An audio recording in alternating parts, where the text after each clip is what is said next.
Hi, today I'm going to talk to you about how to use the virtual classroom in D2L.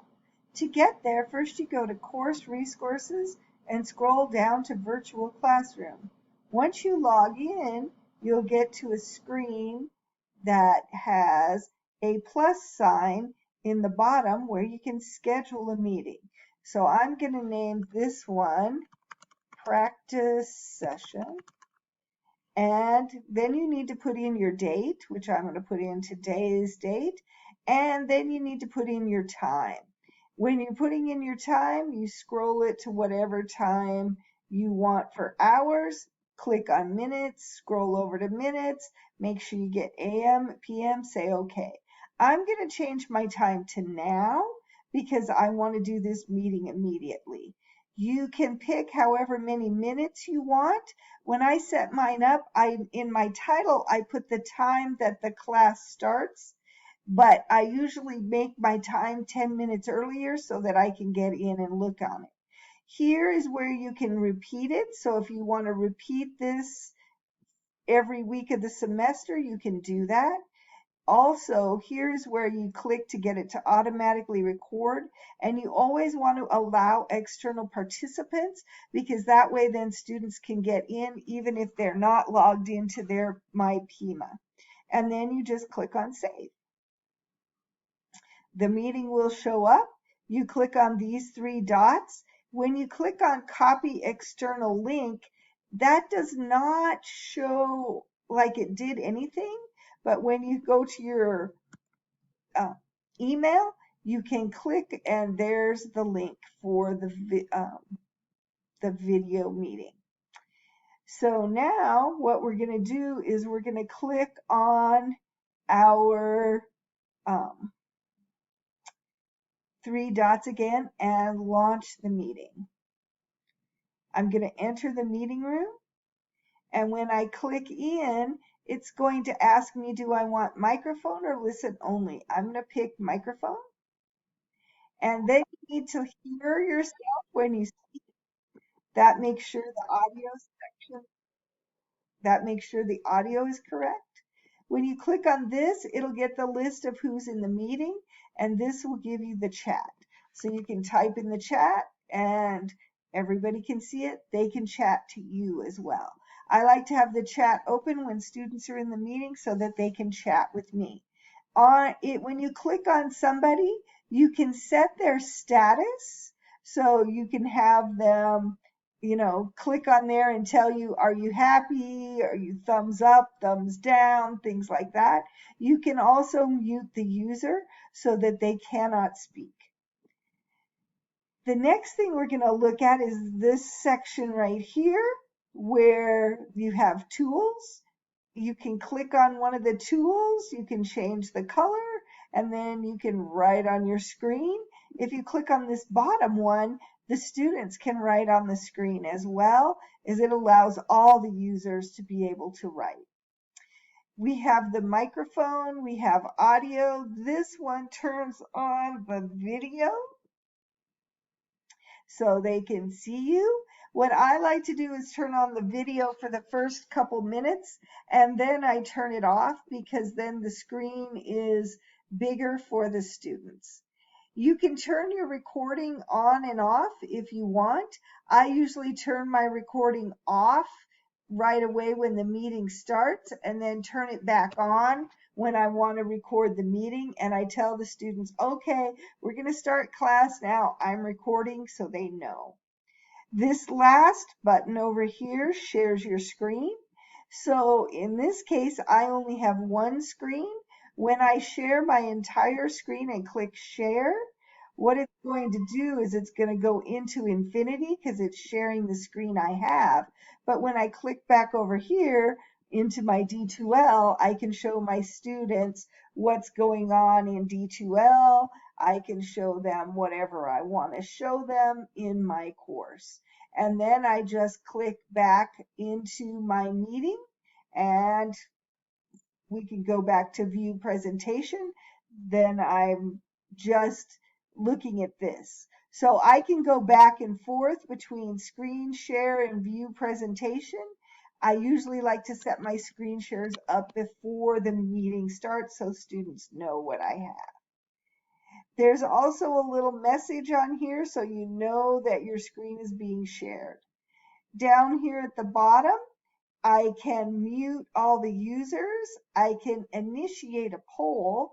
A poll lets you do answers. I like to use these when students, I'm asking them, do you understand? They can just say yes or no. They'll get a little polling option at the top of their screen. They click on whatever they want, and when you close and publish results, it shows on these slides. I don't use these slides for lots of things because there's only 10 of them, so I usually write a whole lot more than that. And I don't like to erase every time. So I screen share. When you screen share, you can use whatever you want. Now you can also upload a presentation. So say I want to come in and I want to upload something. So I'm going to go into my documents, into my class information, and I'm going to upload this academic integrity document. It's going to upload it, and once it's uploaded, it will allow me to share it, and then I can share that. I can't write on it or do anything else, but I can share that document. And so then you just click start, and once it's through converting, you'll be able to see it. So here should be able to see my document. You can write here, but you can't write on the document. You can write on the slide. And as you can see, it's really tiny, so I don't usually use this kind of sharing. I just usually share my screen, then the students can see what I have. The final thing I'm going to show you is how to use a breakout room. So when you have a breakout room, you will put however many rooms you need in a time limit. I can't do one because I don't have anybody to break out, but you'll just hit create and it'll create a breakout room, and then you will be able to invite people into your breakout room. So if a student comes late, you can invite them, you can close them, or you can show the breakout rooms and you can enter the rooms as they when you have created them. So you could go into a breakout room, like say I want to go in this one. I'm going to say join, yes. You do have to go through, and I might just listen only, or I might use my microphone, but I could just listen only and log into a couple of breakout rooms at one time. So I can enter this one, join it, and just put the microphone on and listen to them and see if they're talking or put the or whatever's going on. If I want to join that breakout room, I can join the audio, and then I would be in the room and I could talk to the students in that breakout room. Once you're done with your breakout rooms, you can close all the breakout rooms and then join the main room again so that are back in the main room. So the last thing you need to know how to do is end the meeting. If you want to leave and come back, you can do that. Say something happens and your sound isn't working or something isn't working. A good practice is to leave the room and come back and see if it'll work the next time.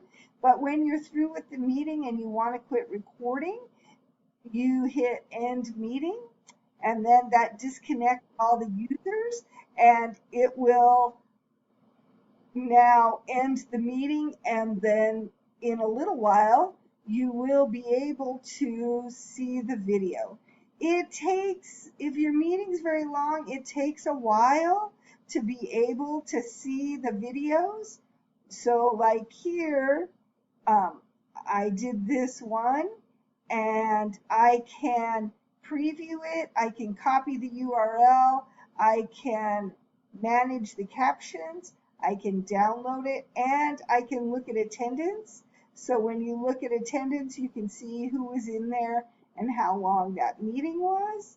The other thing, when you preview it, you can see exactly what happens. If your meeting's really short, it doesn't take very long. If your meeting's long, it takes longer. But they can see the chat messages and they can see everything that went on in your meeting. You can scoot it up. You can see what I wrote on the screen. So I hope that gets you started with using the virtual classroom. If you have any questions, please ask. Thanks.